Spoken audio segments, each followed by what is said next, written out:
ब्रह्ममुरारिसुरार्चितलिङ्गं निर्मलभासितशोभितलिङ्गम् जन्मजदुःखविनाशकलिङ्गं तत्प्रणमामि सदा शिवलिङ्गम् देवमुनिप्रवरार्चितलिङ्गं कामदहन करुणाकरलिङ्गम्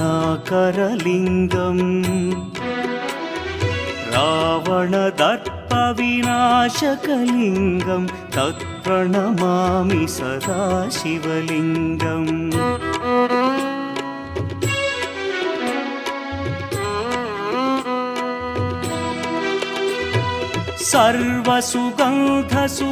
सर्वसुगन्धसुलेपितलिङ्गं बुद्धिविवर्धनकारणलिङ्गं सिद्धसुरासुरवन्दित